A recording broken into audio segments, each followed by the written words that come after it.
Več kot radio. Dobrodošli v sredinem večeru na Valu 202. Danes bomo nogometni. Zavrteli bomo najnovejši del podcasta Žoga je okrogla. Nogometna sezona se je včeraj končala za slovenske reprezentante, pa v nedeljo, ko so v Stožicah proti Srbom igrali neodločeno. Prvi polčas skromen, drugi dober. V oddaji pa boste slišali, kdo so bili izstopajoči posamezniki v slovenski vrsti, kaj so bili osrednji razlogi za boljše nadaljevanje junijskega odmora, potem ko je Slovenija v vodni tekmi izgubila, več pa tudi o vlogi Boštjana Keka oziroma Matjaža Cesarja. Žoga je okrogla. Lepo pozdravljeni. Precej boljša volja v slovenski reprezentanci in nogometni javnosti kot pred tednom dni, ko smo bili nazadnje skupaj za omizjem tega podcasta. Dva neodločena izida pomenita, da je Slovenija še vedno v igri za tretje mesto v skupini, za mesto, ki bi lahko prineslo dodatne kvalifikacije za Evropsko prvenstvo in navsezadnje tudi obstanek v Ligi B tega tekmovanja, nekaj, v kar mnogi niso verjeli pred začetkom. Spodbudni predstavi, najprej proti Norveški, predvsem v prvem polčasu, v Stožicah pa dober drugi polčas proti Srbiji. V nadaljevanju bomo slišali Benjamina Šeška, strelca drugega slovenskega gola v Stožicah, pa Boštjana Cesarja, ki je bil na zadnjih dveh tekmah v vlogi selektorja. Ob mikrofonih pa smo še Boštjan Janežič, Živjo. Jože Pepevnik, Zdravo, dober večer.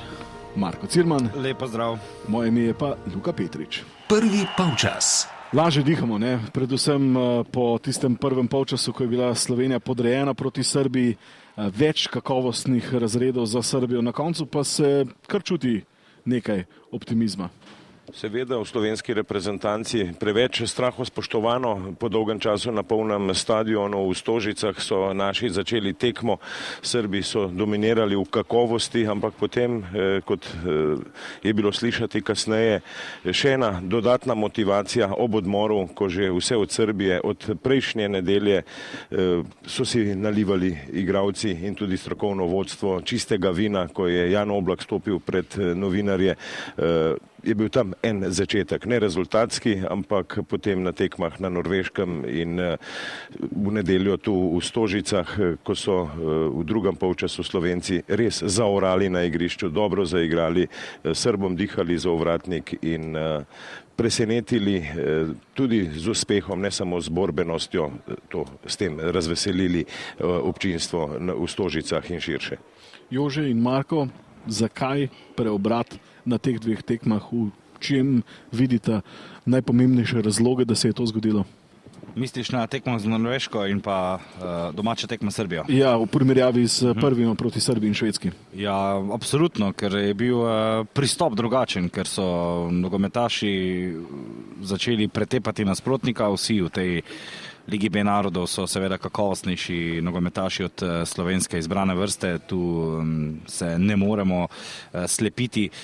In tudi ta drugi polčas proti Srbiji je to pokazal, da pač Slovenija je takšna reprezentanca, ki mora rudariti, ki ni takšna, ki bi držala žogo v svoji posesti v nedogled in čakala, da se bo nasprotnik zaprl in potem poentirala. Slovenija mora garati, Slovenija se mora pretepati, Slovenija mora imeti udrgnjena kolena, če želi osvojiti kakšno točko v tej Ligi B narodov, in to se je pokazalo na Norveškem in to se je pokazalo v tem drugem polčasu in ravno ta v navednicah fajt je odločil, da je zdaj Slovenija zaključila ta junijski ciklus z dvema zaporednima tekmama brez poraza. 3 polčasi odigrani s 4 branilci zadaj so bili precej boljši od polčasov odigranimi s 3 osrednjimi branilci, kar ni, to ni zdaj nekaj, kar bi bilo uklesano v kamen in ni nujno, da se slovenska reprezentanca ne bo vrnila nazaj ali pa nekako menjala med tema sistemoma. Sicer Boštjan Cesar pravi, da to morda ni bilo tako pomembno, kot je bil pomemben pristop in kot so bile pomembne menjave tokrat o polčasu, ki so vse prinesle neko dodano vrednost. Balkovec odličen levo, Šporar in Črnigoj pa sta prinesla maso v napad, višino in maso, s katero se je Slovenija lahko zoperstavila srbskim branilcem in saj se ponavljamo, da Slovenija ni najkakovostnejša ekipa v tej skupini in velikokrat bo stal nasprotnik, ki bo kakovostnejši, ampak tek in borba sta zastonj. tek in borba je nekaj, kar lahko počne vsak, ne, ki se ukvarja z nogometom na katerikoli ravni. In če je to predpogoj, oziroma to je predpogoj, da Slovenija karkoli resnega lahko naredi, potem bodo pač to morali slovenski nogometaši početi. Pa še nekaj je, ne smemo zanemariti dejstva, da je prišla v slovensko garderobo neka nova energija z Boštjanom Cesarjem. Zanesljivo se je to videlo po tekmi v Beogradu, sključena drža Matjaža Keka, spraševali smo se, ali sploh še verjame te reprezentacije. Jaz verjamem, da je zdaj deloval pa nadaljavo, ampak ne vem, zaključni pep talk, zaključni govor je nekaj povsem drugega, ko imaš stik z igralci, ko jim gledaš v oči. To je znal Boštjan Cesar kot, Matjaž Cesar kombinacija. Boštjan Cesar prenesti na fante, bil je kapetan, ve kako dvigniti garderobo, ve kako soigralce oziroma zdaj varovance dvigniti in ne nazadnje tudi povlekel dobre poteze. Jaz verjamem, da je bila ta odločitev v 3 menjavah v drugem oziroma pred začetkom drugega polčasa tudi njegovo maslo, bi lahko rekel. Vse poznano, ta sveža krino. Je pa res, da so morali seveda nogometaši tudi sami med sabo razčistiti in prav je, da so, in če jih je motiviralo, če so jih motivirale novinarske oziroma medijske kritike, me ne moti. Zaradi mene so lahko do konca Lige B narodov tiho, samo da bodo točke, ne? In bomo tudi mi tiho. Mi rabimo izjave, Marko, za inflace. Ja. Ne, pač to, kar Marko govori, je res, ne.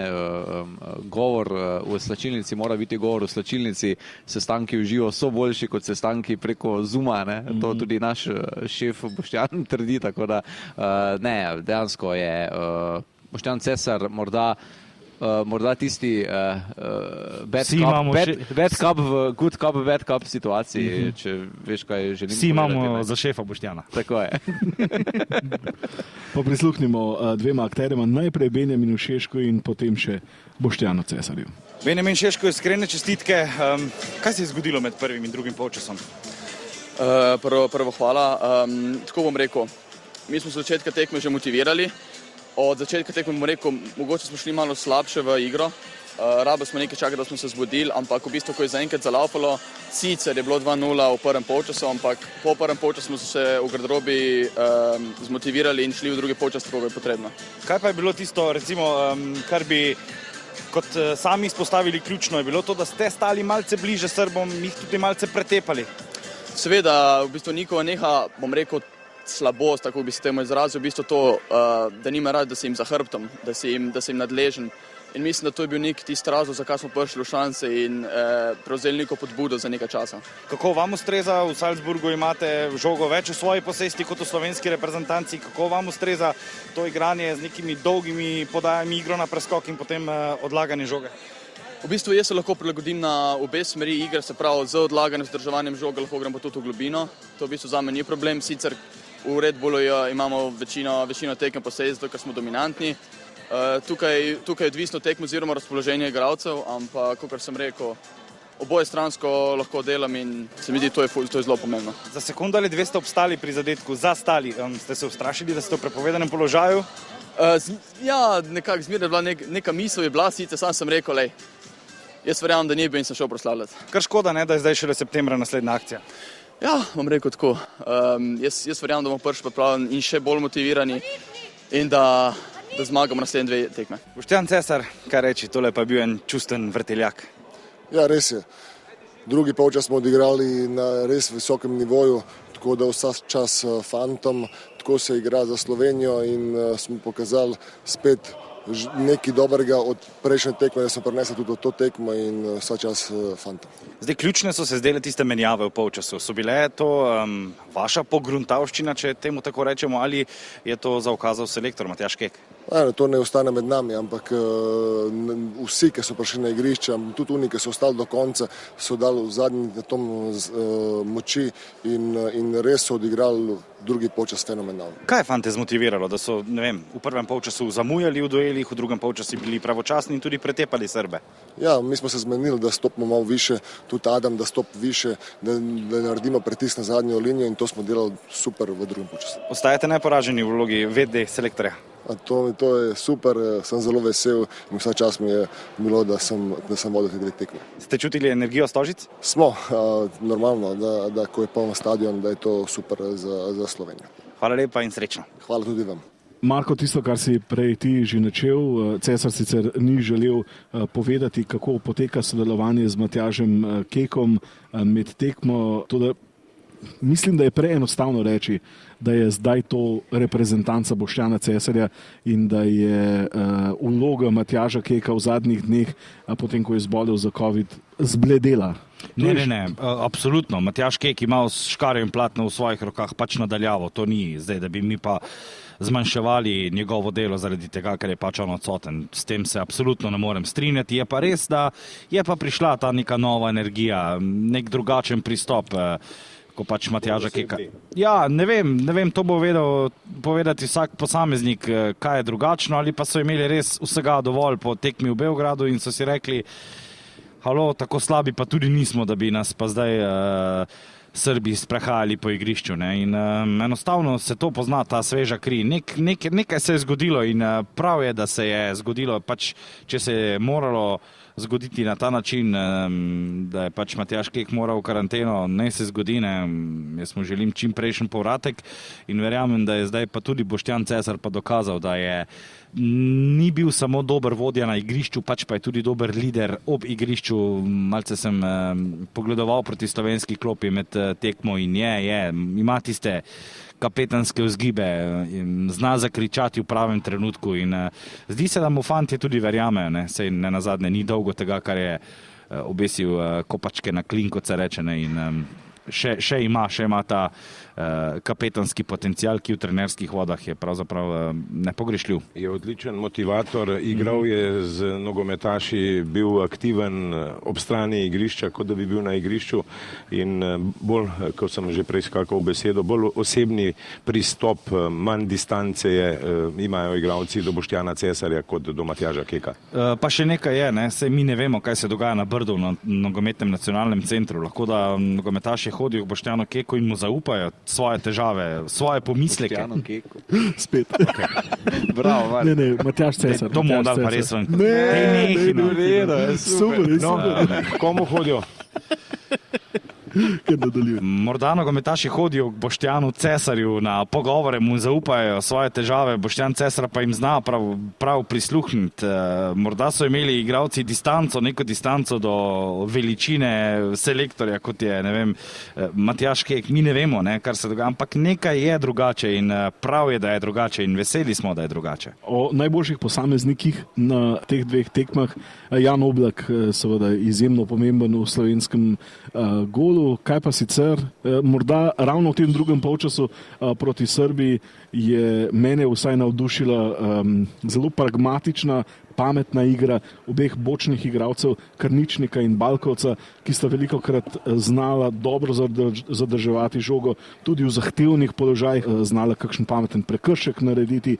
Veliko plusov sem pri njima videl. Veliko je bilo povezano tudi s tem, da so bili srbski ofenzivci nervozni v drugem polčasu, sploh Dušan Tadić v prvem polčasu je šlo vse po maslu za Srbijo, bila je to lagodna tekma. Piksi Stojković je na tiskovni konferenci dejal kar tako direktno, da je izgledalo v prvem polčasu to kot trening tekma, tako idealno je vse skupaj izgledalo za Srbijo, da je to morda tudi malce uspavalo njegovo ekipo, ki ni prišla v drugem polčasu več tako nabrita na igrišče in potem sta Krničnik in Balkovec bila seveda izjemno pametna, preudarna, dobra na žogi. Vsi so bili potem mirnejši v drugem polčasu, ko je Slovenija dosegla prvi in drugi zadetek in ta nervoza, ta nedorečenost v igri se je preselila z ene strani igrišča na drugo stran igrišča in dobro so potem, v bistvu Slovenija je hitro izenačila časovno gledano in marsikdo bi pomislil, da bo spet prišlo obdobje, ko bo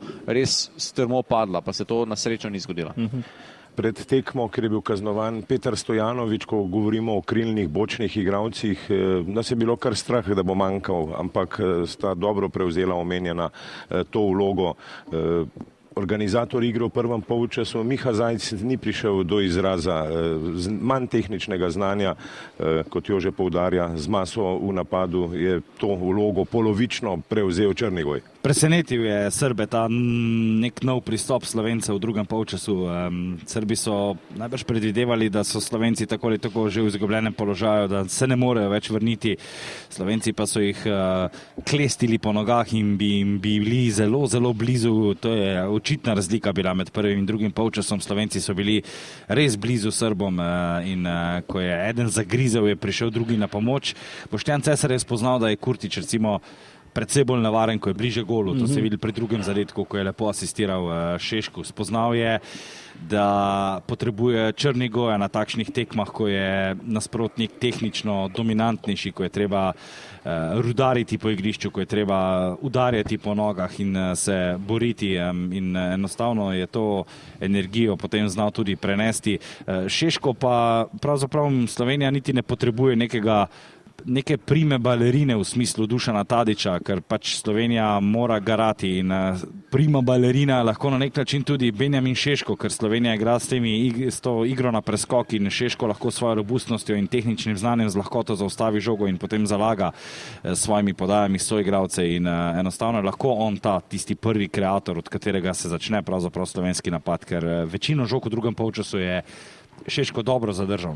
Koliko je star Benjamin Šeško? 19. No, v glavnem, nogometaš na takšnem nivoju ali pa tako talentiran, ki igra za vendarle tako uveljavljen klub, kot je Salzburg in igra kar veliko, verjetno bo v naslednji sezoni igral še več, si zasluži, hvala Bogu, da zdaj dobiva res cele tekme, 60 minut, 70 minut, 90 minut, ker pač enostavno neke 5-minutne, 10-minutne neki drobiž, ki bi padal takšnim nogometašem, enostavno ni dovolj za tako talentirane nogometaše. Slovenija je imela v preteklosti, ne bom dejal težavo, ampak neko nezaupanje. Pri nas so še vedno kar že zreli nogometaši, v drugih državah še vedno mladi, pa jih vedno gledamo kot mlade, pa talentirane, pa saj bo. Pač treba enostavno, če je nekdo dovolj dober, je dovolj star. Ja, mi si ne moremo privoščiti, da bo Benjamin Šeško sedel na klopi, ne glede na to, da je star 19 let. On je pač prihodnost nogometa, njega išče praktično cela Evropa, za njega ve vsak, da je nek način wonderkid. Tu je morala tudi Nogometna zveza Slovenije oziroma strokovni štab narediti nek nazadnjaški miselni slovenski pristop, da pa če nisi dovolj star, boš še malo počakal, najprej naj igrajo starejši, izkušenejši. Tu je pač nogomet je živa tvorba, hitro se spreminja in je treba takoj takšnega dragulja poslati v ogenj in prav je tako, da je Benjamin Šeško igralec prvi enesterice. Ne vem, zakaj se mi smeješ. Zato, ker sem samo želel dodati, da to je tudi vsak, ki igra Football Managera, kar bi Marko potrdil. Ja, absolutno. Drugi polčas. Pogled naprej, Slovenija bo igrala v zaključku te Lige narodov konec septembra, najprej proti Norveški doma in proti Švedski še v gosteh. Švedska je zdaj tisti konkurent za tretje mesto v skupini. Švedska, ki ni najbolj navdušila v tisti prvi tekmi tu v Stožicah, sicer prišla do zmage z 2-0, imela težave v drugem polčasu. Točko je zdaj oddaljena, Norveška 10 točk, Srbija 7 točk, Švedska 3 in Slovenija pri 2 točkah. Verjamete zdaj v tretje mesto v skupini? Težko je razmišljati toliko naprej. Vmes bo dopust in priprave na novo sezono. Povsem bo vse drugače bodo premešane karte. Morda je še celo škoda, da je tako dolg odmor, glede na to, da se čuti vse zdaj malce bolje, več pozitivne energije in vsega. To se bo v naslednjem zboru s temi zadnjima točkama po 2 porazih, potem 2 neodločena rezultata, tudi zanesljivo vsaj ob začetku čutilo in bodo znali od nekje črpati nogometaši, ampak gre za novo sezono. Holland ni zatresel oblakove mreže, najbrž bo na vrsti, da bo dosegel kakšen norveški gol, torej bo Slovenija potrebovala gol več, če bo želela zmagati, ko bodo Norvežani gostovali tu v Stožicah. Na Švedskem pa bo težko verjetno vrniti rezultat, na katerega so igrali za 1-1 Slovenci v dobrem drugem polčasu, pa potem visoko izgubili. Ampak optimizma ob takem zaključku seveda je nekaj več kot po 2 tekmah. Načeloma tako kaže, da če Slovenija ne bo premagala Norveške, bo morala za tretje mesto v vsakem primeru zmagati na Švedskem, kar pa ja, je precej zahtevna naloga. Ne? Bodimo optimistični še naprej. Jeseni bomo morda imeli nazaj tudi Josipa Iličiča, jeseni bomo morda imeli kak klub v evropskih nogometnih tekmovanjih in zakaj ne bi bili optimistični. Upam, da ekipa prenese čim več te energije v september, je pa res, da je kar daleč do tja in nogometašem lahko samo zaželimo, da bodo čim bolj zdravi v bistvu prišli nazaj na reprezentančni zbor. Mene je najbolj strah, ker je zdaj pač junij in 3 meseci so do septembra, da bodo Slovenci pozabili, kako so prišli do točke, na kakšen način so prišli do točke proti Norveški in kaj so storili v drugem polčasu proti Srbiji, da so ostali neporaženi. Ker tudi nocoj, včeraj, sinoči, kakorkoli gledamo, kdorkoli že posluša kadarkoli, od četrtka do nedelje je Slovenija z vstopom tekmo Srbijo marsikaj pozabila glede pristopa v prvem polčasu in da je bil ta drugi polčas nekaj nenormalnega. In to me najbolj strah, da pač se bo zdaj to spet zgubilo in bo čez 3 mesece nov zbor in gremo od začetka in da bo Slovenija spet potrebovala neko ogrevanje, neko zaganjanje motorja, spet nek impuls, neko provokacijo, ne vem, od medijev, od navijačev, da se bo pa spet zbudila, ampak da ne bo pa prepozno. No. Samo tega se bojim. Žal mi je, da ni tekma že čez 3 dni, no, ker nova tekma, ker tale točka proti Srbiji bi naše lahko ponesla do 3. mesta. Ne. Za provokacijo bomo Andreju z ekipe rekli, naj poskrbi. Sodnikov dodatek.